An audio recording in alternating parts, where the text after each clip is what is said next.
کہ غیبی نصرت کسے کہتے ہیں؟ غیبی نصرت کہتے ہیں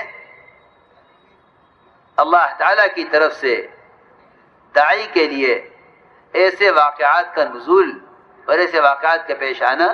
جس سے غیر اسلام قبول کرنے پر مجبور ہو جائیں، اس کو غیبی نصرت کہتے ہیں۔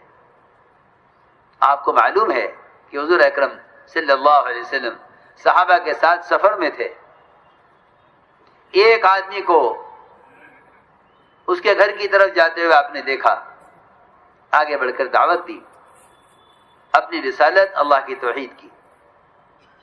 اس نے پوچھا کون گواہ ہے اس پر؟ صحابہ آپ کے ساتھ تھے۔ عبداللہ بن عمر خود روایت کرتے ہیں کہ ہم آپ کے ساتھ سفر میں تھے۔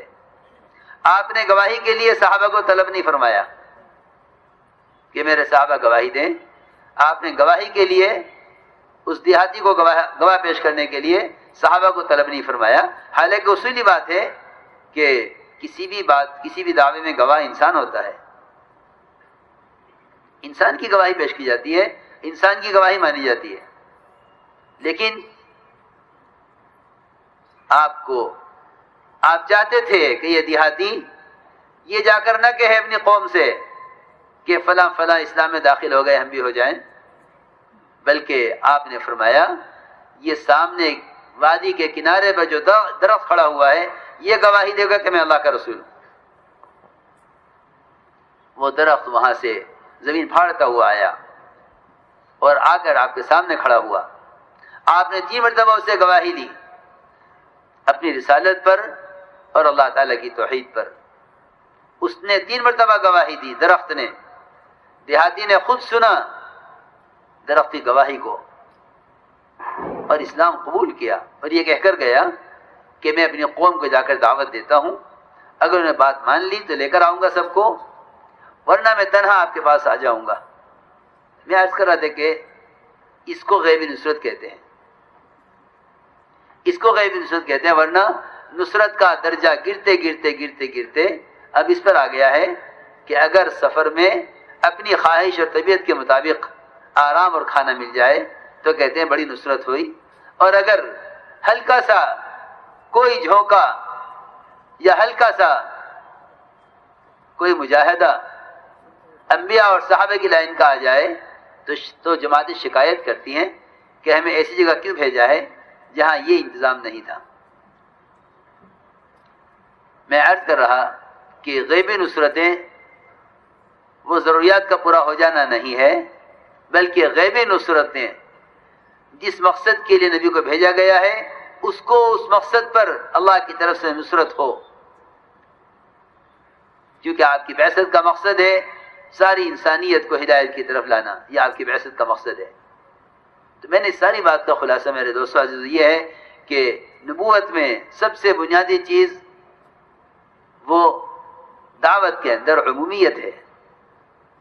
اس لیے کسی قوم یا کسی قبیلے کے بن کر کام مت کرو۔ حق کا تقاضا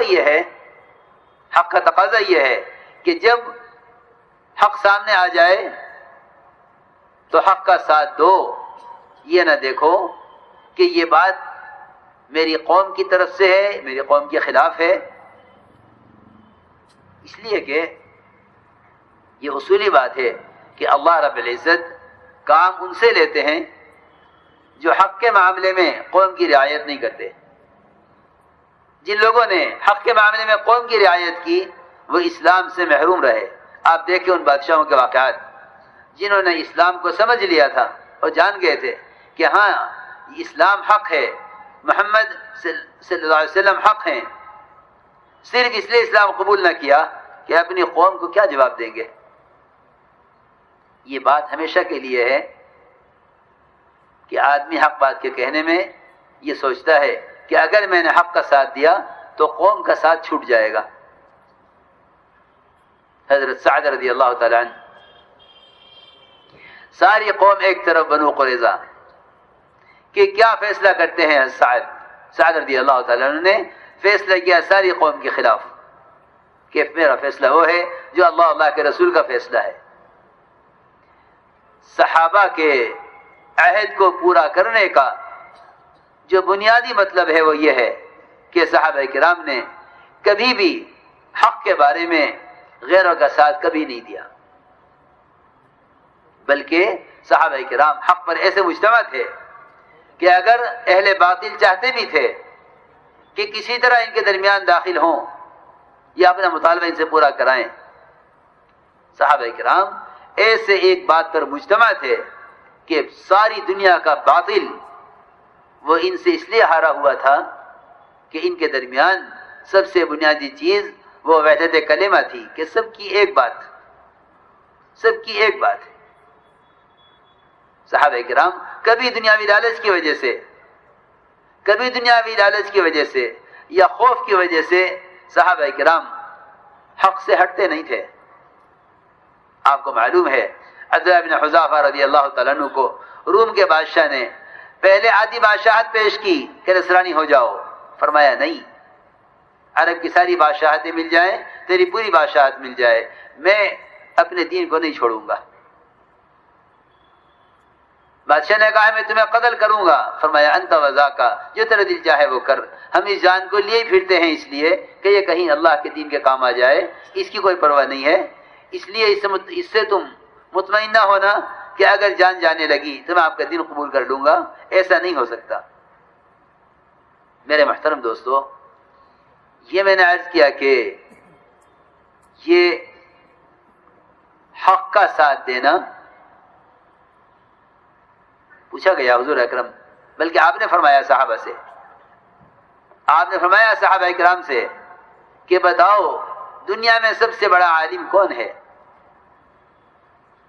صحابہ نے غور کیا، عرض کیا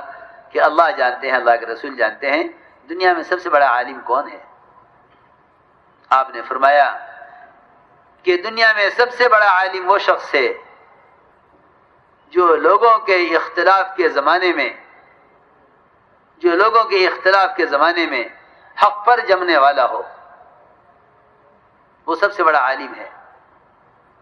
اور حق پر نظر رکھتا ہو، عمل میں کتنا بھی کوتاہ کیوں نہ ہو، اور جسمانی طور پر اتنا معذور ہو کہ زمین پر گھسٹ کر چلتا ہو، لیکن یہ شخص سب سے بڑا عالم ہے، کیونکہ اختلاف کے زمانے میں یہ نہیں دیکھتا کہ اکثریت کدھر ہے، اقلیت کدھر ہے، بلکہ دیکھتا ہے کہ حق کدھر ہے۔ روایتوں میں ملتا ہے اور صحابہ کے اقوال میں ملتی ہے یہ بات کہ اکثریت اقلیت پر اللہ کی طرف سے فیصلہ نہیں ہوتا، بلکہ اہل حق اگر اقلیت میں ہے تو اکثریت میں ہے، اور اہل باطل اگر اکثریت میں ہے تو وہ اقلیت میں ہے۔